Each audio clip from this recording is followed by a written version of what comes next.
जल्दी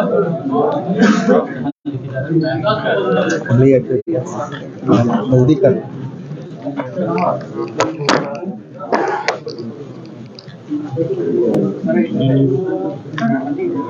नमस्कार माननीय प्रदेश अध्यक्ष जी, उपस्थित सभी माननीय पदाधिकारी मित्रों, हाल ही में मोदी सरकार में माननीय वित्त मंत्री श्रीमती निर्मला सीतारमण जी ने वर्ष 2023-24 का बजट देश के सामने प्रस्तुत किया। उसके कुछ प्रमुख बिंदु मैं आप सबके सामने रखने आया। माननीय प्रधानमंत्री नरेंद्र मोदी जी विकसित भारत का संकल्प लेकर चले हैं और अमृतकाल के पहले बजट में विकसित भारत के विराट संकल्प को पूरा करने का एक तरह से नींव रखी गई है। मैं कहूंगा ये बजट गांव का, गरीब का, महिला का, मजदूर का, मध्यम वर्ग का, नौजवान का, किसान का, अनुसूचित जाति, जनजाति, पिछड़ा वर्ग का, समाज के सभी वर्गों के लिए इस बजट में कुछ ना कुछ है। ये खुशियों का बजट है और तभी तो इसकी जो प्रशंसा देश के कोने कोने से सुनने को मिली, हर वर्ग से सुनने को मिली। मित्रों, पहली बार कैपिटल इन्वेस्टमेंट एक्सपेंडिचर जो हम कहें उसका आउटले 10 लाख करोड़ रुपया रखा गया है, जो पिछले वर्ष से 33% ज्यादा है। यानी कि इतनी इन्वेस्टमेंट कैपिटल एक्सपेंडिचर में होगी जिसके कारण देश भर में आधारभूत ढांचा तो सुदृढ़ होगा ही, लाखों लोगों के लिए रोजगार के अवसर भी उत्पन्न होंगे। इसी तरह से ही रेलवे के लिए 2,40,000 करोड़ रुपए का बजट रखा गया है और ये 2,40,000 करोड़ का आउटले आज तक का सबसे ज्यादा प्रावधान किया गया है रेलवे में। और अगर मैं 2013-14 की तुलना में कहूं तो ये 9 गुना ज्यादा है। और जम्मू कश्मीर की ही बात करूं तो जम्मू कश्मीर के लिए भी अभी तक 3 प्रोजेक्ट 481 किलोमीटर के 28,440 करोड़ रुपए के प्रदेश में चल रहे हैं। लेकिन 2009 से लेकर 2014 के बीच में जब यूपीए 2 की सरकार थी तो जम्मू कश्मीर को मात्र 1,044 करोड़ रुपया मिला था, जबकि 2023-24 में केवल एक वित्तीय वर्ष में इस बार 6,003 करोड़ रुपए का प्रावधान किया गया, जो 6 गुना ज्यादा है। इसमें 4 वर्ल्ड क्लास स्टेशन बनाए जाएंगे। अमृत भारत स्टेशन की जो हम बात करते हैं, बडगाम में हो, जम्मू तवी हो, माता वैष्णो देवी कटरा में है और उधमपुर में हो। और यही नहीं, इसके अलावा मैं राज्य की बातें बाद में, लेकिन पहले कुल मिलाकर दुनिया भर के देश जो कोविड के महामारी में चुनौतियां देख रहे थे, अर्थव्यवस्था बहुत सारे देशों की चरमराई भी, लेकिन भारत ने इस कोविड काल के समय जो मोदी जी के नेतृत्व में कदम उठाए, उसका लाभ ये देखने को मिला कि दुनिया की बड़ी अर्थव्यवस्थाओं में सबसे तेजी से बढ़ने वाली अर्थव्यवस्था आज भारत है।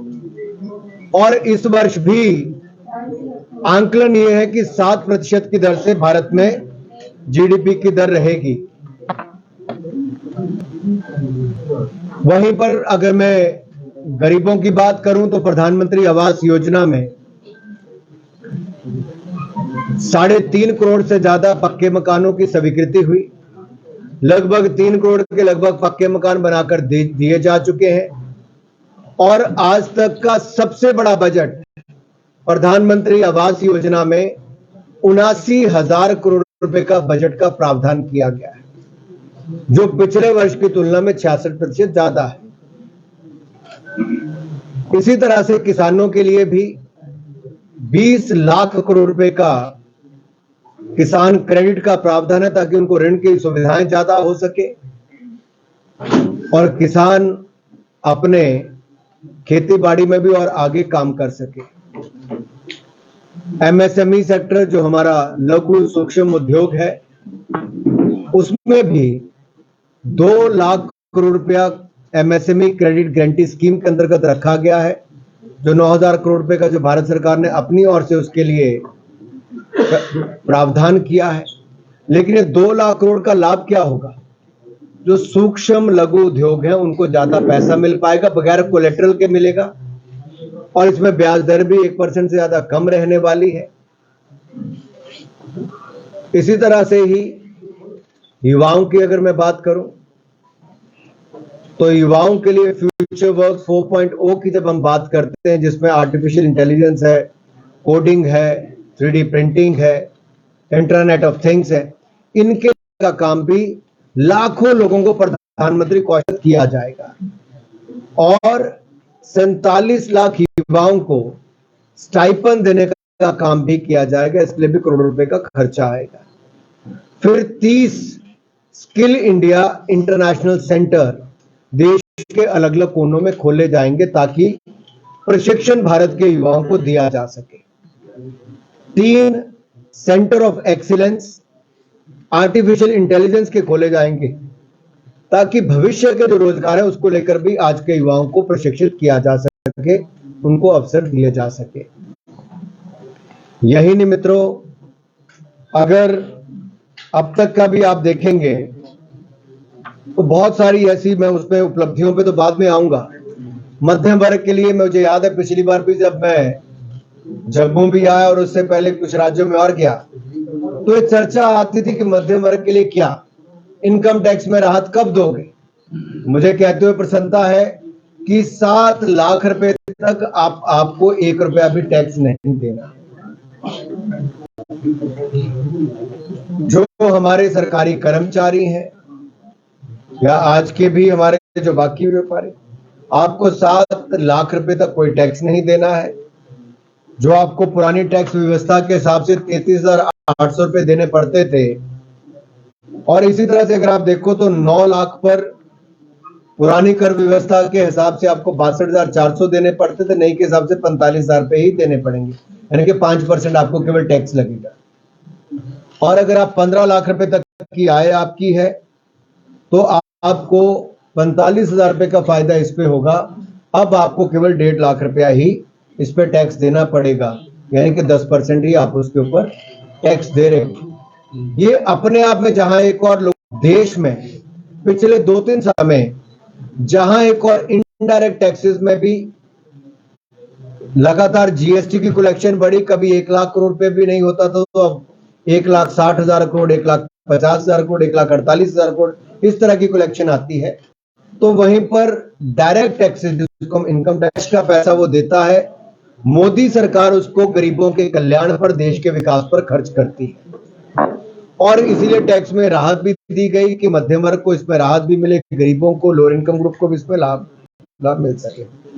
इनकम टैक्स रिटर्न का प्रोसेसिंग टाइम 93 दिन से कम करके मात्र 16 दिन रह गया। आपने देखोगे रिफंड भी बहुत तेजी से वापस आने शुरू हुए।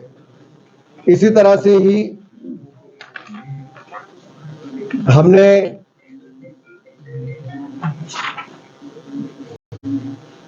जो राज्य की सरकारें हैं उनको कोविड के समय 50 साल तक इंटरेस्ट फ्री लोन दिया, ताकि वो कैपिटल एक्सपेंडिचर कर सके और अपने यहां पर कुछ रिफॉर्म्स ला सके। इसका राज्यों को बहुत लाभ मिला। मेरा छोटा सा राज्य हिमाचल प्रदेश है, जैसे हम जम्मू में है, तो 500 करोड़ रुपए दो बार हमें पिछली बार मिला, और उसको 50 साल के बाद वापस करना है, बगैर ब्याज के वापस करना है। इस स्कीम को हमने फिर आगे लेकर आए हैं इस वर्ष के लिए, और ये लाभ यहां पर भी हमें मिलने वाला है। गरीबों के लिए 80 करोड़ गरीबों को 28 महीने तक बगैर किसी खर्च के मुफ्त में अनाज देने का काम मोदी सरकार ने किया। एक तरह से डबल अनाज उनको मिल रहा था।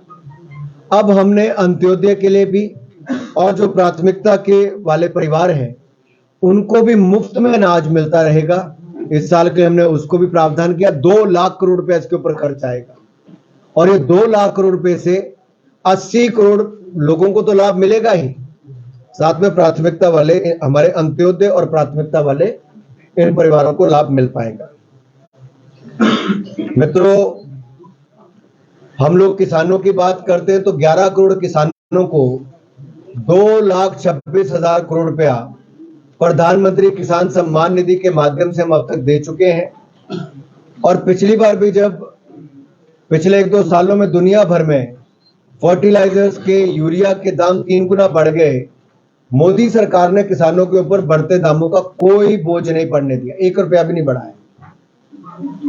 और ये जो 11 करोड़ किसानों को पैसे मिले, इसमें महिला किसान भी हैं।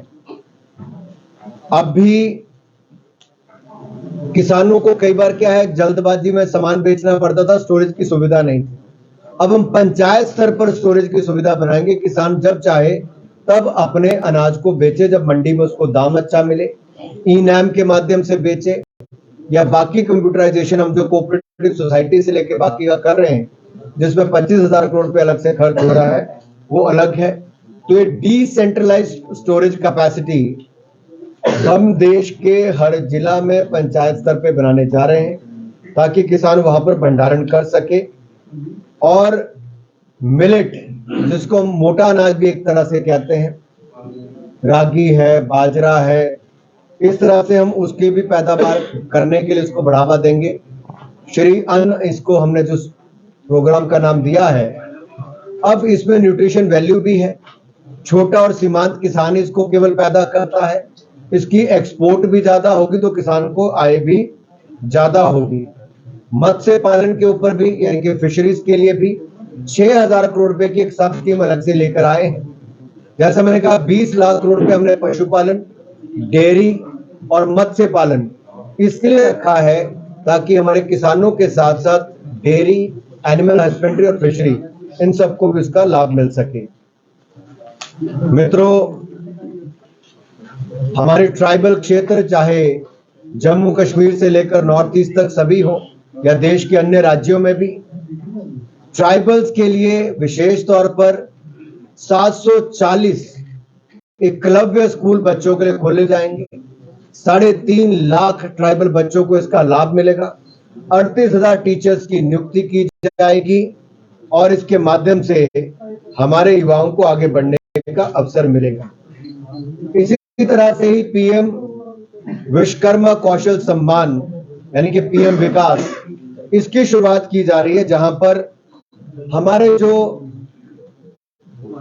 हुनर वाले पारंपरिक शिल्पकार हैं, उनको टेक्नोलॉजी के साथ जोड़ना, नई सुविधाओं से लैस करना, मार्केट से लिंक करना, वो भी हम काम करने वाले हैं। उनके ब्रांड का भी प्रचार करना, इस सब पे से जोड़ेंगे।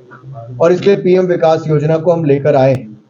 स्टार्टअप्स में देश के युवाओं ने शानदार काम किया। जब से प्रधानमंत्री मोदी जी ने युवाओं को स्टार्टअप्स के रास्ते पर चलने के लिए कहा, और ये भी कहा कि युवा रोजगार मांगने वाला नहीं, रोजगार देने वाला बने, 90,000 स्टार्टअप्स आज देश में शुरू हुई है।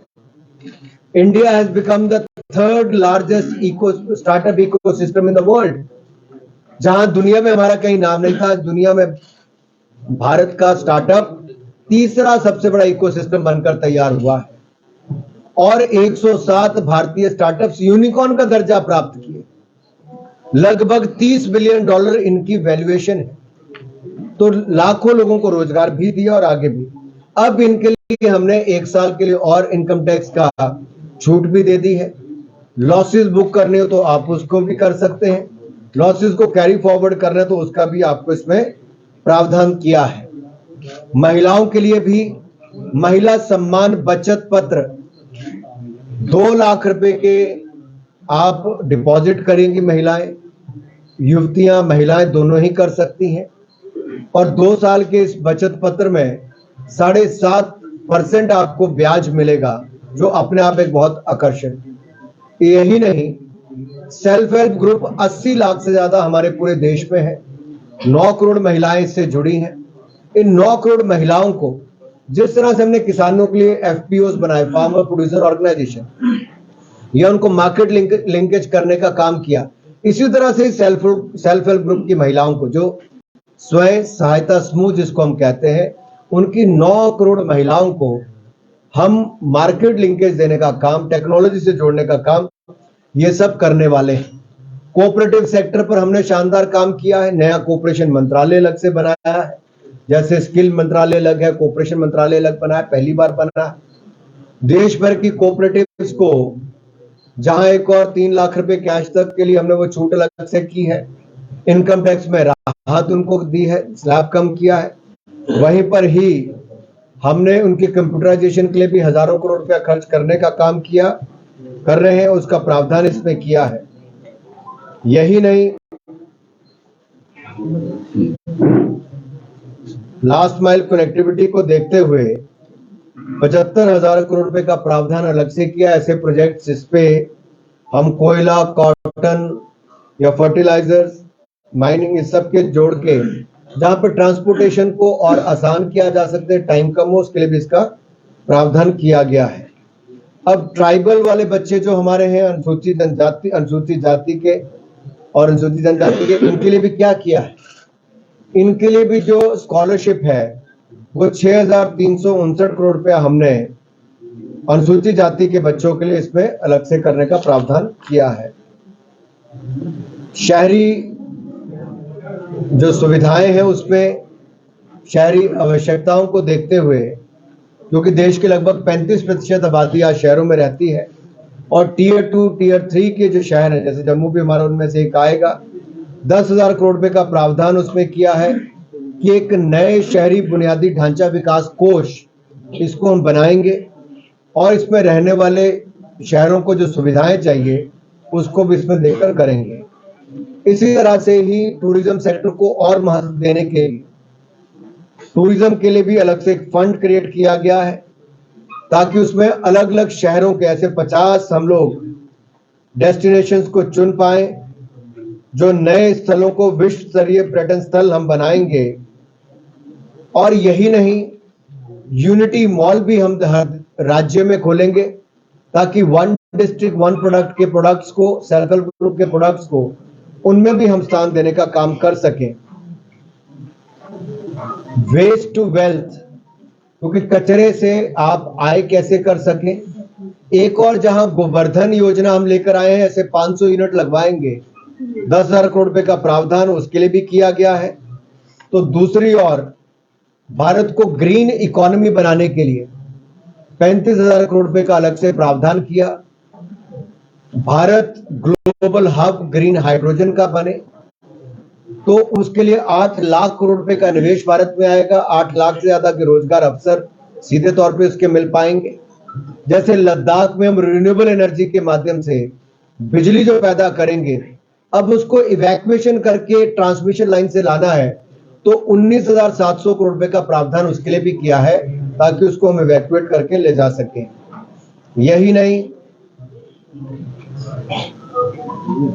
जहां तक वन रैंक वन पेंशन भी मोदी सरकार ने ही किया, अब उनकी पेंशन को रिवीजन करने का काम भी कुछ महीने पहले मोदी सरकार ने किया। अग्निवीर कॉर्पस फंड ये भी हम क्रिएट करेंगे, और अग्निवीर को जो कॉर्पस फंड से पैसा मिलेगा वो इनकम टैक्स से उसको छूट भी होगी, कर से छूट भी मिलेगी, ये भी उसमें हम करने जा रहे हैं। ऐसा ही नहीं, 5G लॉन्च भी 100 से ज्यादा हम ऐसे इंजीनियरिंग कॉलेज में उनके टेक्नोलॉजी के सेंटर भी खोलेंगे, ताकि उस पर अध्ययन भी और हो सके। ऐसी बहुत सारी मैं आपको लंबी लिस्ट गिना सकता हूं, लेकिन मैं फर्क बताना चाहता हूं क्या क्या हुआ है। कृषि हमारे देश के लिए बहुत महत्वपूर्ण क्षेत्र है। 2013-14 में जब मोदी जी की सरकार बनी, तो कांग्रेस के समय क्या बजट था कृषि का? 21,933 करोड़, आज बढ़कर 1,25,000 करोड़ रुपया उसका हो गया है। गृह मंत्रालय का बजट उस समय 52,504 करोड़ था, जो बढ़कर आज 1,96,000 करोड़ हो गया है। डिफेंस का बजट 2013-14 में 2,03,000 करोड़ था, आज बढ़कर 5,94,000 करोड़ हो गया है। रोड ट्रांसपोर्ट हाईवेज 25,859 करोड़ रुपया बजट था, जो बढ़कर 2,70,000 करोड़ रुपया हो गया। रेलवे का बजट 63,363 करोड़ रुपया था, जो बढ़कर 2,40,000 करोड़ हो गया है। कंज्यूमर अफेयर्स का 1 लाख करोड़ रुपया बजट था जो बढ़कर 2,06,000 करोड़ हो गया है। ग्रामीण विकास गांव की जब हम बात करते हैं तो 80,194 करोड़ बजट था जो बढ़कर 1,60,000 करोड़ हो गया है। एजुकेशन 79,451 करोड़ रुपया बजट था जो बढ़कर 1,12,000 करोड़ हो गया है।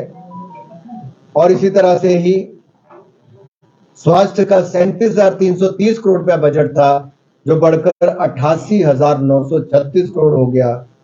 इसी तरह से ही खेलों का बजट मेरे डिपार्टमेंट का तो उस समय मुश्किल से 850 करोड़ 864 करोड़ रुपया था जो बढ़कर 3397 करोड़ रुपया हुआ है। तो इस तरह से हम देखते हैं एक तौर तो बजट लगभग दुगने से ज्यादा इन 8 वर्षों में मोदी सरकार के समय हुए। वहीं दूसरी ओर भारत में प्रति व्यक्ति आय भी लगभग दुगनी हुई है। ये भी अपने आप एक बड़ी संतोषजनक स्थिति है 2014 के मुकाबले। और जैसा मैंने कहा कि भारतीय अर्थव्यवस्था इस साल 7% की दर से बढ़ने की उम्मीद है जो दुनिया की बड़ी अर्थव्यवस्थाओं में सबसे ज्यादा है। आप में से किसी ने कुछ पूछना है तो पूछ सकते हैं। सर, राहुल गांधी जी ने हमला किया है इस बजट को लेकर। उन्होंने कहा है कि इस बजट को लेकर कोई भी विजन नहीं है, जॉब की क्रिएशन को लेकर कोई भी विजन नहीं है, इसमें टैकल महंगाई को करने के लेकर और कोई भी इंटेंट नहीं है स्टेप इनक्वालिटी को लेकर। कैसे देखते हैं? देखिए, जिस बजट में समाज के हर वर्ग के लिए कुछ ना कुछ हो और जिन 8 वर्षों में प्रति व्यक्ति आय दुगनी हो गई हो, भारतीय अर्थव्यवस्था 10वें नंबर से दुनिया की 5वीं सबसे बड़ी अर्थव्यवस्था बनी। मैं राहुल जी को याद करवाना चाहता हूं, राजीव गांधी जी के समय 100 रुपया भेजते थे तो 15 रुपया जमीन पे पहुंचता था लोगों के पास। मोदी सरकार में 100 रुपया भेजते हैं तो 100 का 100 पहुंचता है, क्योंकि 45 करोड़ से 48 करोड़ बैंक खाते खोले हैं। जनधन, आधार, मोबाइल, जैम ट्रिनिटी के माध्यम से पारदर्शिता, जवाबदेही ने सिस्टम की खड़ी की है। आज गरीब से गरीब व्यक्ति भी, चाय वाला, ठेले वाला, रेडी वाला, वो क्यूआर अपने डिजिटल पेमेंट्स करता है। आप लोग भी करते हैं, जो दुनिया के बड़े बड़े देश नहीं कर पाए। हमने कोविन ऐप पर आपको डिजिटल सर्टिफिकेट दिए। 220 करोड़ वैक्सीन हमने मुफ्त में लगवाई। राहुल गांधी जी कहते थे विश्वास मत करो। 80 करोड़ गरीबों को हमने 28 महीने तक मुफ्त में राशन दिया। दुनिया भर में महंगाई 3-3, 4-4 गुना बढ़ी है, भारत में लगातार महंगाई कम करने का काम किया। मेरा राहुल गांधी जी, सोनिया गांधी जी से प्रश्न है, मनमोहन सिंह जी के समय महंगाई दर 12% थी 2012-13 में। तब तो दुनिया में ना युद्ध था ना कोविड था। आज 5% महंगाई की दर है। हमने महंगाई को भी नियंत्रण में रखा है और निर्यात भी ज्यादा किया है। इनके समय हथियारों के सबसे बड़े इंपोर्ट करने वाला देश भारत था। हमने 16,000 करोड़ रुपए का निर्यात किया, एक्सपोर्ट किया है। और यही नहीं, सेकंड लार्जेस्ट मोबाइल इंपोर्टर होता था भारत, आज सेकंड लार्जेस्ट मैन्युफैक्चरर बनाकर हमने दिखाया है। इनके समय बिजली नहीं आती थी, हमने घर गांव में बिजली पहुंचा दी। इनके समय महिलाओं को धुआं भुगतना पड़ता था, पानी लेने के लिए, लकड़ी लाने के लिए 6 घंटे दिन के महिलाओं के जाते थे। आज 11 करोड़ महिलाओं को रसोई गैस का सिलेंडर मिला है, 6 करोड़ पानी के नए कनेक्शन मिले हैं, 3 करोड़ 25 लाख लोगों को पक्के मकान बनाकर दे दिए। कांग्रेस जो 60 साल में नहीं कर पाई, मोदी सरकार ने 8 साल में किया है।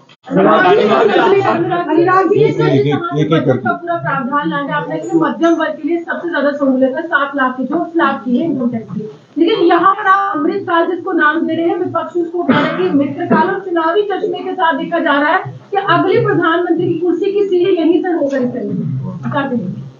देखिए, विपक्ष अगर अपना राजनीतिक चश्मा उतार के देखेगा तो उनको समझ में आएगा कि डायरेक्ट टैक्स, इनडायरेक्ट टैक्स वो तो बढ़ा ही, क्योंकि ईमानदारी आई, लोगों को विश्वास आया कि सरकार को अगर टैक्स पे करते हैं तो सरकार 1-1 रुपया गरीब के कल्याण के लिए खर्च करती है। चाहे वो मुफ्त वैक्सीन हो, मुफ्त में अनाज की बात हो, बेहतर स्वास्थ्य सुविधाएं हो, आयुष्मान भारत के माध्यम से 60 करोड़ लोगों को मुफ्त में इलाज देने की बात हो, या फिर भारतीय अर्थव्यवस्था को आगे बढ़ाने की बात हो। 12 किलोमीटर सड़क बनती थी नेशनल हाईवे की कांग्रेस की सरकार में, आज 40 किलोमीटर प्रतिदिन नेशनल हाईवे बनता है। कांग्रेस के समय 2.5 किलोमीटर रेलवे लाइन बनती थी, आज लगभग 9 किलोमीटर बनती है। आज 9 किलोमीटर बनती है। तो कैसे फर्क पड़ा? यहां हमने सिस्टम को जवाबदेह किया है और इसलिए देश आगे बढ़ रहा है, इसलिए देश में निवेश आ रहा है। और शायद कांग्रेस को ये बातें लगातार चुभेंगी ही, क्योंकि उन्होंने कभी ये देखा नहीं था कि ऐसा कैसे हो सकता है। और जब उनको हर साल वो उठाते थे कि मध्यम वर्ग को छूट दो, मध्यम वर्ग को छूट दो, गरीब के, अब इनको लगा हमने गरीब के लिए सब कुछ कर दिया, फिर इन्होंने मध्यम वर्ग की बात उठानी शुरू की। अब मध्यम वर्ग के लिए भी कर दिया है। अब देखिए 9 लाख रुपए वाले को अगर 45,000 रुपए केवल देने पड़ते हैं तो उसकी बचत कितनी होती है? परिवार में 2 लोग हैं, जैसा मैंने पहले कहा कि 15 लाख की आय वाले के लिए अगर इतना पैसा बचता है, केवल उसको 10% टैक्स देना पड़ता है, तो परिवार की बचत लगभग 1.5 लाख रुपए से ऊपर चले जाती है। तो कांग्रेस के पास तो जवाब कोई नहीं बचा, अभी ऐसे प्रश्न उठाएंगे।